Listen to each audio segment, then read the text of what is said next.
Welcome to the first lesson in our SolidWorks beginner series called the Pulley Project. Here is the content of this video. Below, you will find timestamps if you want to skip ahead or retrace your steps. And down in the description is a link to the reference PDF you'll see. Please enjoy the lesson and don't forget to like and subscribe for more. Thanks. So, this project was presented as a requirement from a client. I'll show you the actual document that we would provide our students over on screen. And over the years, the only change I made to this was the date, and I put CLB manufacturing in there at some stage, but I always found it quite funny that this was a fax. But the idea behind the project was that you, as a designer, have a client and they need a pulley assembly made. We used to make them. We can't find the drawings. We've got some sketches we can start with. They might not be the final design, but we've got enough detail to get started. And that's what often happens in your design projects. You won't have all the information you need, but you need to make a start. So what do we have? We've got a series of parts, different shapes and sizes, and some of the key dimensions, but not all. We've also got some of the key features we need. You can see some holes on this side plate here, pattern. We've got diameter of this bush, a section view of this washer, some sizes of a nut and bolt, metric sizes, M10, some more dimensions for this bracket and reinforcing plate. And then on the last page, some more complicated parts with a section view and something that looks like a more organic type shape with this P02 here, pivot pin. So before we get into this, what we're going to start with is look at some of the basics of SolidWorks. Very, a short 5-minute summary just to get everyone started, kicking off, to get everyone on the same page. At the moment, I'm using SolidWorks 2022, hopefully upgrade pretty soon to 2024, but any version you have in the recent years should be fine for this. This is a commercial edition, so there's no student watermarks on this software. You'll see that on your parts with a little student's cap against them in the feature tree later if you have a student edition, but for all intents and purposes, it's the same software. So let's start with a new part. The screen you get here is for novices. You get parts, assemblies, and drawings. Gives you a little description here about what they are. On the left of the screen is your feature tree. Very important for organizing your parts and the order in which you build things. And then you can see my toolbars here are somewhat customized. I'm a regular user of this software, so over the years I've customized the UI to suit my own workflows. You'll be able to do the same thing. We will teach that in a later class. For now, what you could do is on the toolbar at the top here, this is called the command manager. Yours, as you start, might have a lot of tools up there that you don't need. If you right click on that command manager and go to tabs, you can actually turn off everything you don't need. So the only things you do need to start are features and sketch. Everything else you could disable, make your interface nice and clean. So across the top as well, we have the normal menu system, file, edit, view, insert, and tools.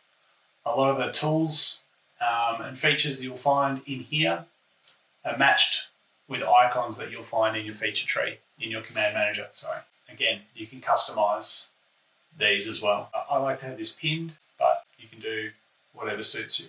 On the left of the screen here, I've currently got my sheet metal tools, my block tools, and my export to keyshot tools plugin. Again, those are simply shortcut bars here, which can be turned off or hidden. But for now, let's just ignore those and get to work. So let's start with some sketches. Now, before we sketch that part, we'll just go over some of the basics of sketching. When you sketch, you always want to be sketching on a plane or a face. And if you're starting your part for the very first time, you would want to sketch on a plane that makes sense for the orientation of your part. We're not going to worry about that just yet. So we're just going to start with the top plane and get into a sketch. So to do this in SolidWorks, I should mention that there are multiple ways of doing lots of different things. So to enter a sketch, you can click on the sketch toolbar and click sketch, and then you can select a plane. Now I'm in edit sketch mode. I know I'm in edit sketch mode because I can see this sketch icon and the cross in the top right corner of the viewport. And up here, I can also see an exit sketch button on that sketch tool. If I click either of those without having done anything, It's just going to take me out of that sketch and I'm back into the normal viewport mode. Another way to enter a sketch is to select a plane or a face directly and use this little shortcut bar that comes up. Now as we go, I'm going to teach you a lot of shortcuts to save you time.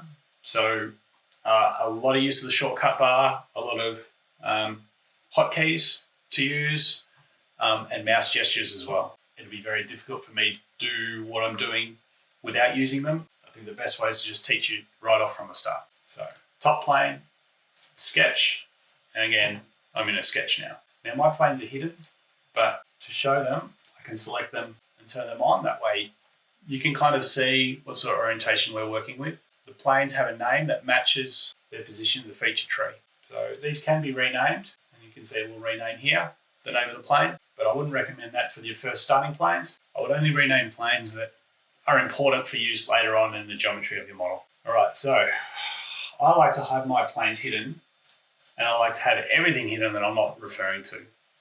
It keeps a nice clean viewport, makes it easy for selections. It's just the way I like to work. Others like to work differently. Again, that's fine, not a problem at all. Now I want to do a sketch, but I've kind of lost my view. Okay, I'm not sure if I'm right on top of it or not. If you want to get back to a view that's directly perpendicular to what you're sketching, the best way to do that is go to normal 2. Normal 2 will give you a view that's looking down exactly at your plane. To do this, I hit the space bar, and this brings up this orientation window, and I can see a bunch of selections here for front, side, back, top and bottom. On this one on the right is normal 2, and you can see in brackets the N key next to it. So I can click that. That's going to take me normal 2. I now know I'm looking straight on. So let's do some sketching. So on the sketch toolbar up here, you can see a bunch of different tools. I'll just go over some of the basics of them. I'm not going to get into some of these more advanced ones that I've customized up on the bar to the right. We have a line tool, rectangle, slot, circle, arc, polygon. And you can see as I hover over each of these tools, SolidWorks provides a bit of a tooltip explaining what that tool's for and how to use it. And if you hold it there, you can see an animation that works as you go. A spline tool, which is a bit more of a free form, a bit like the pen tool in Illustrator, ellipse, sketch fillet, text, and then some tools to modify your sketches. Trim, convert, which is like copy edge, offset, mirror, and sketch patterns. Let's sketch some things. Now, you can click on a tool, you can see it selected, and then in your left area of your screen, you can see some options you can select for that part. Let's ignore that for now and go into the viewport, and you can see you have a little sketch pencil as your cursor and a line indicating that you're going to draw a straight line. So how to start a sketch, click once with your mouse and let go. Move your mouse to the position where you want to draw your line and click again to end. Now by default, what will happen in SolidWorks is as you're sketching, the sketch tool will remain on while you're going. So again, I just click, let go of my mouse, drag to the next point, click again. Let go, click, drag. I'm just doing that a few times until I've created a shape. When you close the shape, get back to the start, then SolidWorks automatically ends the sketch and lets you start a new sketch. So I'll just do another shape here. All right, now, let's say I don't want to do any more sketches or any more straight lines. What I want to do is deselect this tool. Easiest way to do that is hit escape on the keyboard. And you can see my sketch now goes back to a cursor. Let's do some other shapes. Circle. A circle will ask you to drop the center point of the circle with a click. You drag your mouse out, click again, and that gives you the diameter of the circle. We also have rectangle, and if you haven't noticed yet, see if I can get here. I need to get a little zoom feature for my videos. Next to these icons in the sketch toolbar, you can see the small little arrows next to them. That tells you that underneath that selection, there are multiple options.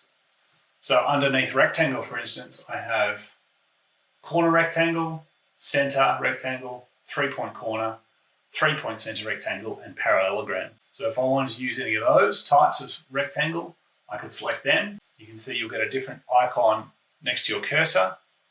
You go out, click, drag, open, drop, and that's done. All right, so we've done that rectangle. What else can we do? We've got a spline, click the spline. Spline like a pen tool. If you haven't used Illustrator before, it's a bit more freehand type shape. Every time you click, it'll bend the shape to go between the points as you drop them. Splines can be really useful when you're doing surfacing and more organic shapes. All right, we've got a bunch of these sketches in. We'll come to the trim tools in a second. At this point, you might notice a lot of these green dots coming up on screen as well.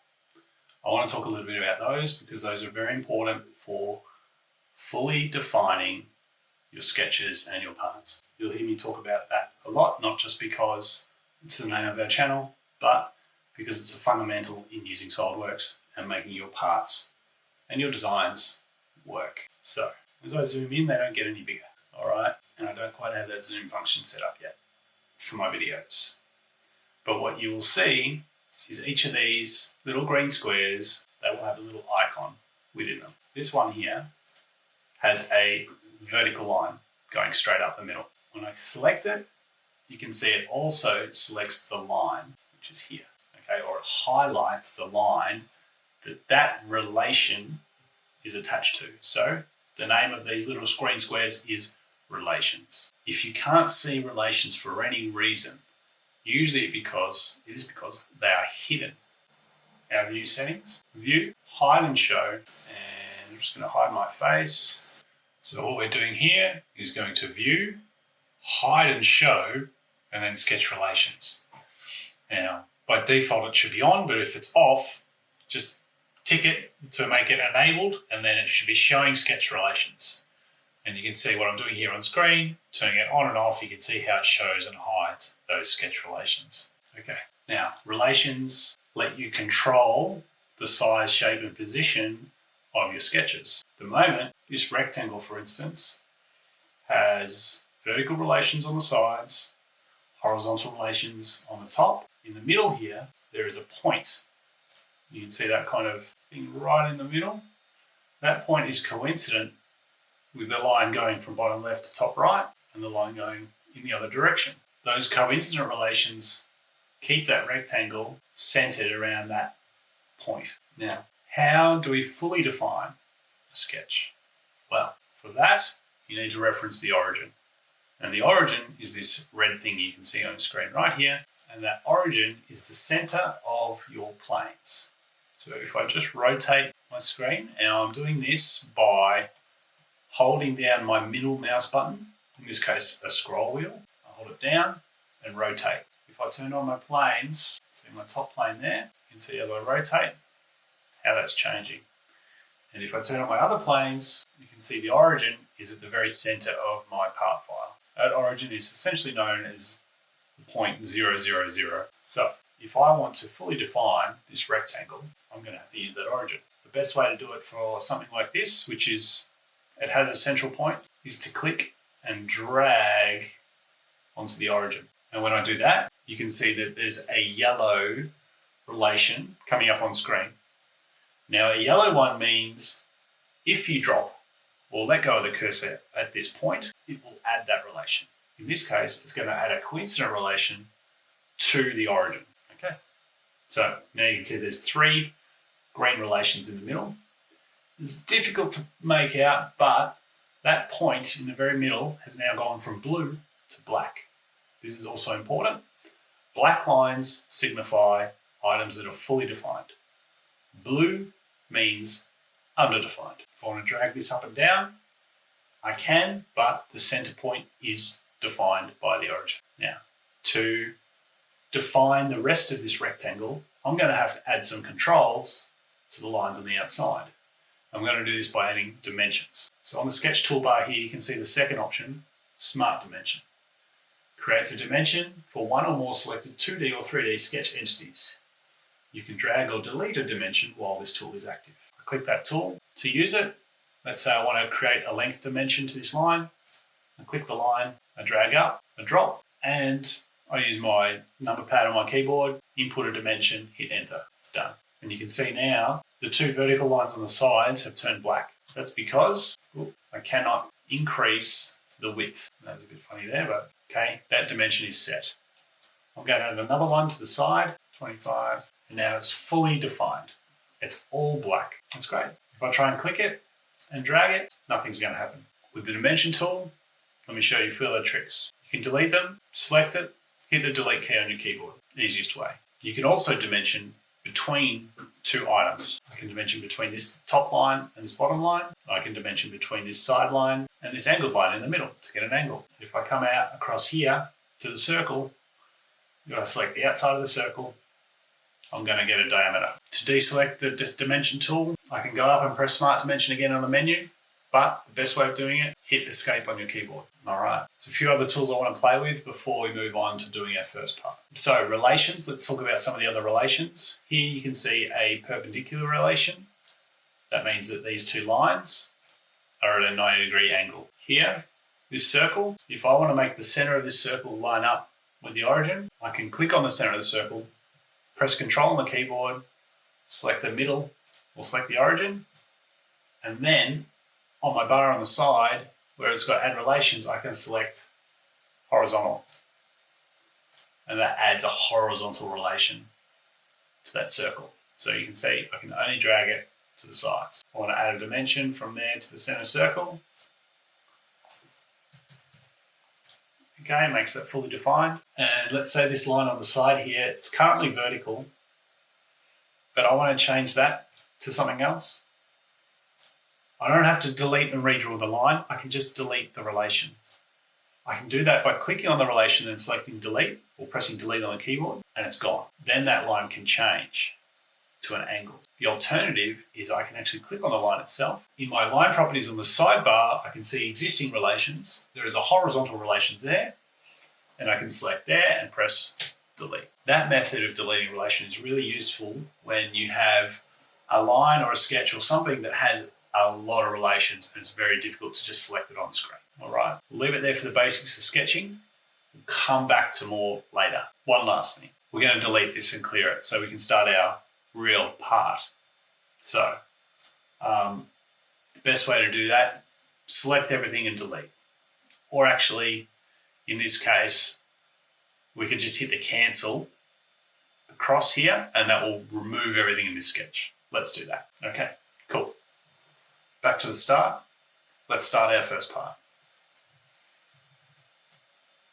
So, just put it down here in the corner. Okay, that's pretty good. I'm using a SolidWorks tool called Power Tools. Power Tools lets me do things like automatically resize to windows on my screen, sections on my screen. Also lets me set a hotkey to make things always stay on top, which is what I've done here. That's where you can see that blue outline. So I can click on SolidWorks, but this picture will stay on top. Very handy for lots of different uses. Okay, let's go. This part, what we can see, what kind of information can we take from it? Well, I can see that it's round. I can see it's got a top to bottom dimension of 5 millimeters. I can see it's got a 45-degree angle on the inside, and I can see what looks like a section view. This kind of form would lend itself to using what is called a Revolve tool in SolidWorks. In SolidWorks, for creating 3D shapes, the two basic options that you start with are extrude, which takes a shape, makes it go straight up or out, and then revolve, which takes a shape and makes it go around in a circle around a central axis point. To start with either of those shapes, you start with a sketch. We're going to start this sketch on the front plane. So select the front plane, new sketch. Very first thing I'm going to do is show you gestures. All right, gestures is a shortcut for your sketch tools and for other tools when you're working, but I primarily use them for sketching. The way to bring it up is to right click on your mouse, hold and drag. When you drag over an option, like the line tool here, it selects it. I don't have to move my mouse up the top here or hit a shortcut on the keyboard. I just have to move my mouse. Show you that again. Right click, drag, go across, select it. Okay, I'm going to start my sketch on the origin. I'm going to drop a point there and go straight up. You can see it's going to add a vertical relation. I just want one line. So I hit escape, and now you can see that line's black with the top point blue. That's okay for now. This line, we're not actually going to use this for our revolve for the geometry. We're going to use it as the central axis point to revolve around. So because I don't want it to be part of the shape that I'm sketching, but I want it to be a reference part, I'm going to turn it into what's called a construction line. To do that, I select that line, I go over to my sidebar. Under options, you can see this for construction, I click that, click off, and then you can see it's changed to a dotted line. This means that the construction line is now active, but when I create geometry, it won't get in the way. It'll be something that we can reference. We'll see them a lot later on. Now the rest of my shape, I'm going to draw that with a line tool. So I use my gesture once again, and I start my line down the bottom, and I'm just going to draw this shape in one go, back to the start. Okay, now here's the tricky part. As a designer, we have 2 dimensions here. We're going to have to guess the rest. We have a sketch. We can kind of hope that it's relatively in proportions. We can make some assumptions about what the other sizes will be. So we looked at adding dimension tool, or adding dimensions already. Again, instead of going up to the toolbar at the top and pressing Smart Dimension, we can use gestures. Right click, drag up for dimension. And now I'm going to add my dimensions. The very first dimension that you add to a sketch will rescale the entire sketch to suit. So you can see when I'm trying to add this dimension, it says it's currently at 11.7. I want this to be 5. So I'm going to type in 5, press enter, and it scales the whole thing down for me. Very handy tool, but you can only use it once. And you can only use it in the very first sketch of a part. Next, we want to dimension the angle, the 45-degree angle. To dimension an angle, you need a reference line and then the line that you're setting to the angle. In this case, I'm going to use, because 45 is in the middle of 90, I could select either the horizontal or vertical, or even the construction line in the middle. I'm going to select that. Click on that 45-degree line there, drag my cursor down. You can see, depending on the position of my cursor, I will get a different angle. Acute, obtuse, and a reflex. Those are the names of the angles, depending on where you move that cursor. Here, I want to move it to where it's going to match that 45-degree number, size. Down here, click, enter. Okay, so those are the 2 dimensions we've got. The rest we need to guess. So I'm going to guess this bottom line is about 3 millimeters. I'm going to guess this top section is about 3 millimeters as well. All right, so our first little tip, if you're trying to make your sketch fully defined, you don't know where or what relations need to add, click on a blue section of your sketch, drag it around, see where it moves. In this case, we can see that there's nothing referencing our shape to the origin at the inside point. So side to side, there's nothing there. So what we're going to do is create a dimension from this outside line to the center line. Second tip, tip number 2. If you're dimensioning something that's going to be a revolve, 360 degrees, and you go from one line to a construction line, if you move your cursor to the other side of the construction line, you will get a diameter rather than a radius. I'm going to drop it there, and I'm going to guess that this is going to be about 15. And now it's fully defined. Beautiful. One thing that I haven't told you or pointed out yet, the very bottom of your screen, and I'll just hide my footer so you can see this, where you have these numbers, okay, those numbers reference your cursor position. They will also reference a dimension of something you select. In this case, it tells me the length of this line. It also shows you the status of your sketch. And here, it says fully defined. Beautiful. Okay, interesting to note, because this line in the middle can move up or down. But because it's for construction, it doesn't matter. Okay, if I change that line to not for construction, now you can see the sketch says underdefined. So, good little tip there to remember, construction lines are important. Okay, I'm going to press this button here. I'll call it the tick, but I don't know what it really means, except I think it means accept sketch. I don't know the actual name. We'll find out one day. Accept sketch. I'm going to hide this sketch. We don't need it anymore. And now you can see we've got we can select an existing sketch. So you can do it this way. I would much rather though have that sketch selected. You can see it. You can see the dimensions. We hit revolve, then we go into that feature. It's the way I like to work. The default revolve, if you only have one construction line, it will automatically select that as your axis of revolution here. And the default for revolve is 360 degrees. If you play with this number, you can see what happens. As you lower it, that revolve will go a lower distance around that central axis point. We want to go 360 degrees. Leave that, press enter. There you have your first part. Nice work. while we're at it, now that we've started our design, our product, we need to get in a habit of saving. This is pretty important when you're working with SolidWorks, particularly when you get into more advanced stuff. It's not always, shall we say, 100% reliable. You will get crashes, you will lose work. You can mitigate that in a few different ways. The best way is to save regularly. Control S, save. We're going to find a folder to save this. I'm going to create a new folder, recorded Pulley parts, and the file name type. By default, it'll save as a SolidWorks part. We're not worrying about anything else just yet. This drawing says that it's P02, so let's use that as a file name. P02. Save. When you've saved your part, top of your screen, you'll see the file name, P02.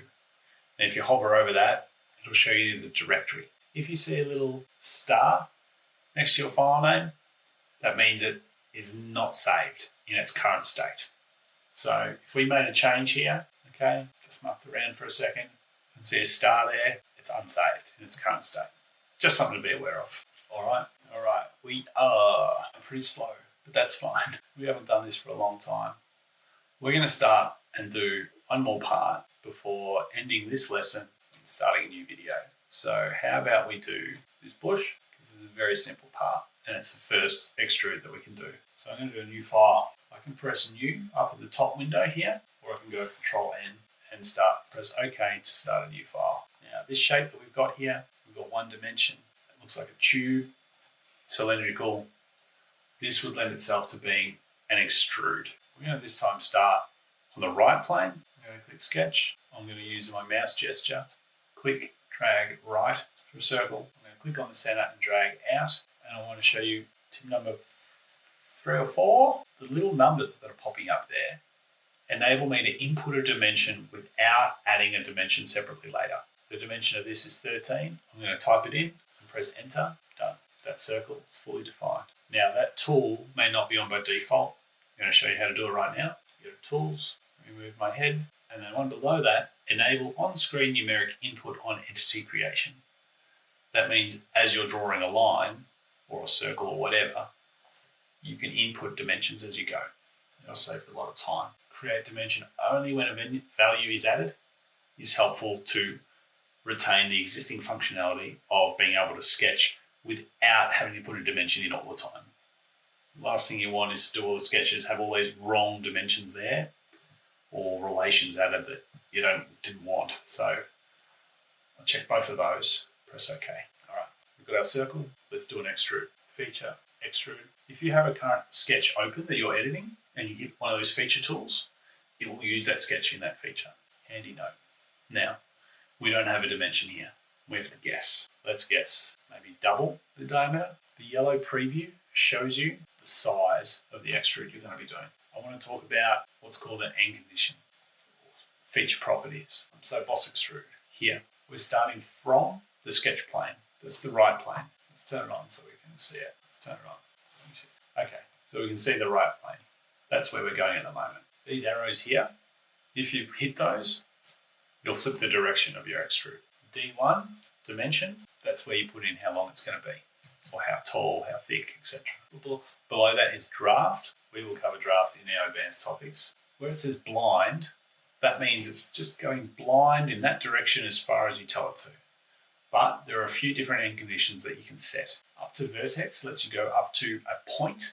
You would need some other reference point there for that to work. Up to surface would do a similar thing, but it could be a plane or a surface. We'll use that in later topics. Offset from surface does the same thing, except lets you set a distance that it will go away from that face. Up to body is a multi-body feature. Again, use that a lot in more advanced tools, ways of working. Mid-plane though, that last option, that is really, really useful, particularly for what we're doing here. And this is where trying to think like a designer, you are a designer, as you're building your product and as you're building your parts will help you become more efficient with your modeling. So let me just set that to 26 and then just show you something. If I look at this from a top view, you can see it's now symmetrical around that plane. It's gone mid-plane, so it's taken that 26 millimeters, divided it by 2 and gone that distance out from the middle. If we have a look at this document and we have a think about how these parts might be assembled. Okay, you've got a round part here, some bolts, side plate, A to B, so that's probably on the sides. You've got a bracket, it's probably going to be at the top. All right, that washer, out of all the geometry that we can see, probably looks like it's going around this pivot pin. And the bush, well, we've got this gap that we can see here through the middle of this pulley, and we've got a gap we can see here through the middle of this form bracket. So when it comes time to lining everything up, sort of putting it all together in an assembly later, it becomes much easier when everything is modeled around consistent planes. Okay, things are facing the same direction. It just saves you a lot of time in adding mates, orientating parts, and it's a really good habit to get into for later when you're doing more advanced parts where you might be making something that's symmetrical. You only have to model half of the object and then you can mirror it later. Okay, so it's not just here mid-plane that it's the correct way to do it, but it's something that is a building block to making you a more efficient modeler as you go. All right. Now, one thing that we didn't do here, we didn't do the hole in the middle. There's obviously a hole going through there, and I'm going to guess here that hole is for this bolt to go through. So it's M10. So let's make a 10 mil hole. Yeah, I'm going to hide this now, and we could do a sketch here on this face using that central point. Drag out, type 10 is our dimension. We're going to do extruded cut. Now, if we do the cut mid-plane, it's not going to work. This one, we want to change it to, we can see we've got a few more options. We're going to change it through all. What that's going to do is go all the way through whatever bodies we have in our model. Turn that plane off. Okay, now why through all is really useful? Well, let's just say we did change this to a blind 26. Okay, that works. But we know our client's going to come back with more information later, right? They're going to change some of the dimensions. If we want to change the dimension of this from 26 to 30, well, that hole no longer makes it all the way through. All right. Best way to do it, to set it up, change it to be through all, and then no matter how big it gets, that hole's always going to go all the way through. There we have it. Yes, there are other ways of modeling this, using a thin feature, putting both sketches in one sketch, both circles in one sketch. We'll look at those another day. For now, that is it. We're going to save that part. When you save a part, it'll always go back to the current folder that you've been working from. We've got our 2 parts done. I want to thank you very much for joining us for this first lesson. I'm really keen to show the rest of this project. It's probably about 4 or 5 hours of content. Great introduction to SolidWorks. Hope you like it. Send me some feedback, like and subscribe. That would be great. See you next time.